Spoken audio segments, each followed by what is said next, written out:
Bună ziua, oameni! Bună să facem un video de Clash Royale. Mi-am instalat Clash Royale pe telefonul ăsta.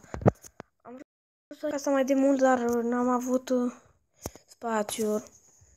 Vă rog, intrați în clanul ăsta. Cluj Team Row, sunt co-lider. Pe ăsta meu mic, pe contul meu mic, adică Diamond Dragon was promoted by Diamond Dragon. Eu sunt eu pe contul mic, sunt Arena 3. Pe ăsta sunt Arena 1. Și mai am contul pe telefonul tatălui meu, după cum știți. O să vreau să-mi fac Baby Dragonul. Hai să încercăm să deschidem astea. Pentru un...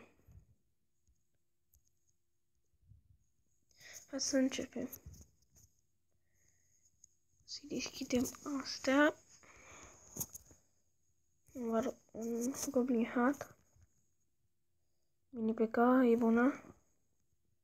E bună pentru că ea e fată. Astea nu le deschidem. Ce să facem?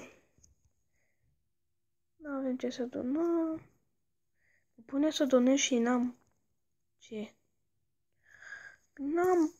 N-am level 3, ciudat. Update-ul ăsta parcă înainte puteai să donezi la orice level ai. Dar, na. Ce să facem? Hai să facem asta de level 3. Zic că nu m-am jucat de ieri, dar am fost prea fericit pentru că, nu știu, pentru că înainte nu mi se instala. Nu știu în ce loc, în locul cui să-l pun sau să nu-l pun. Mini P.K. gigant, Mini P.K. gigant. Amândoi de level 1. Mini P.K. Nu. Sau... Da, nu știu. Ce ciudat. Mi-am pus numele Supercell, am crezut că de la Arena 1. Așa am crezut că Medical sau Super Medical Chest. Dar nu. E foarte ușor. Pancakes. Am mai făcut un video de mult pentru că nu mai am avut ce să fac.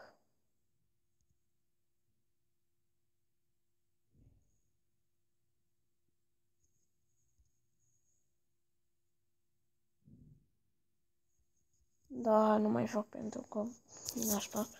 Hai să nu îmi pun din nou. Hai să facem un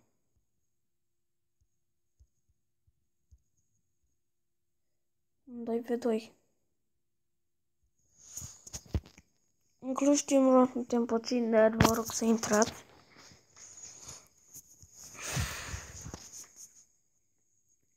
Liderul nostru este Arena 10.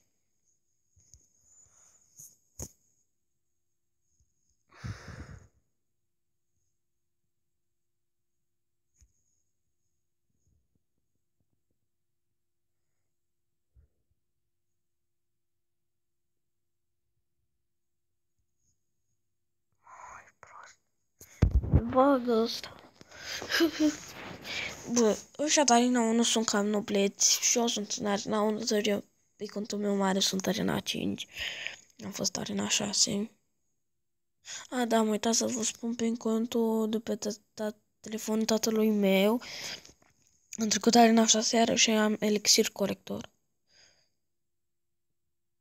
Încă nu mai sunt, dar poate mai am un lec și vi-l arăt pe telefonul ăsta. Elixirul colector. Mamă, ce buni! Ăștia de level 2 mă bat pe mine, băi, frate, care s-a arenat 5 pe contul meu mare. Băi, se vede că sunt nubi, pentru că mi-a activat tonul pe central. Asta e cel mai ușor lucru care e să faci în Clash Royale. Care să nu-l faci în Clash Royale. Mai bine zis. Aoleu, ce mă enervează Fireball. Dar mă enervează atât de tare. Ca Inferno Dragon. Băi, frate. Nu putem să bătem. Băi, ești prost. Bravo. Mi-a activat tronul central. Bravo.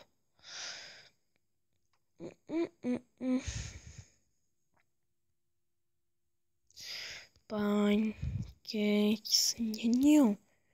Niu. Pancakes. Pancakes. Baby Dragon nu pot să mi-l fac de level 2, dar n-am bani. Niu. Niu. Niu. Niu. Niu. Dacă nu mi-a picat Skarmy până acum și nu o să-mi pice Skarmy, sunt o să fiu foarte... Adică de ce? De ce nu-mi dă Skarmy?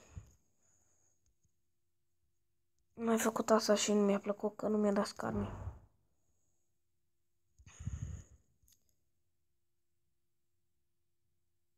Asta am vorbit eu pe telefonul ăla, cum îmi zice al tatălui meu.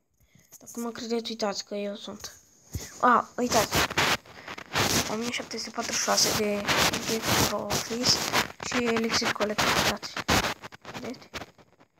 Uitați, am 8 carduri pe care fac ce n-am. Poison, oglinda, ăsta. De fapt nu le-am pe toate.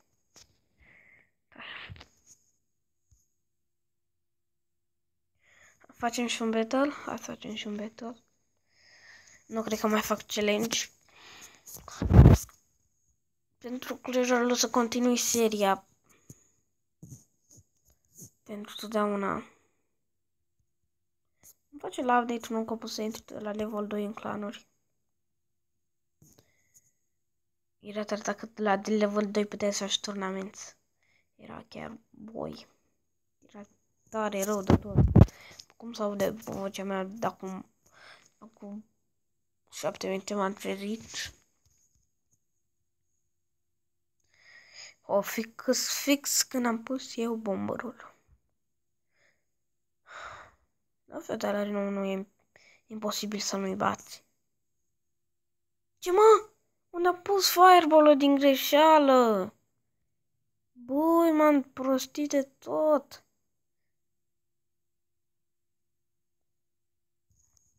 Chiar că m-am prostit. Ai, bă, nene, o ce pui. Gigant, fără nimic în spate. Ești deștept.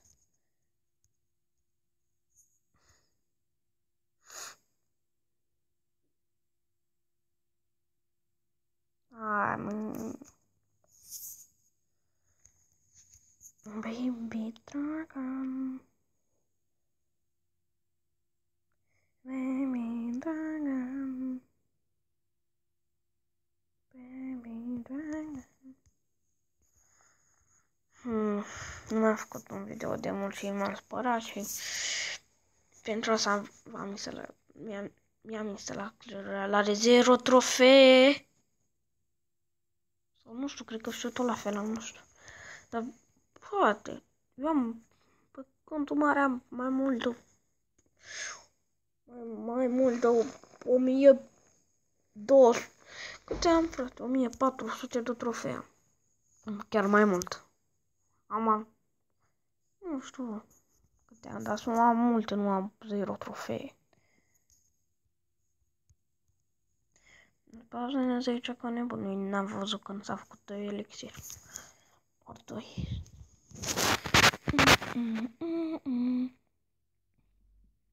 Ei. Hai să vedem. Un silver chest. Pentru data viitoare cred că o să fac... Cred că o să fac... De asta cum îi zice. Să ne luăm bani. Să ne facem asta de level 2. Am uitat să vă spun. Îmi făcusem un clan pe telefonul ăsta cu Gold Academy. Cred că încă mai e clanul, nu știu sigur. Și am dat 1000 de bani pe el. Și am mai dat încă 1000, nu mai știu pentru ce. Și deci eu aveam 2000 de bani. 1000 i-am dat pentru clan și el a... Pentru că dacă ești din clanul tău să te duci în alta ca apoi mi-am amintit de clanul ăsta în care sunt pe telefonul celălalt. Apoi mi-am amintit că apoi am găsit clanul ăla și nu știam că dacă ești în clanul tău nu-ți dă banii înapoi de la care l-ai făcut tu. Și da.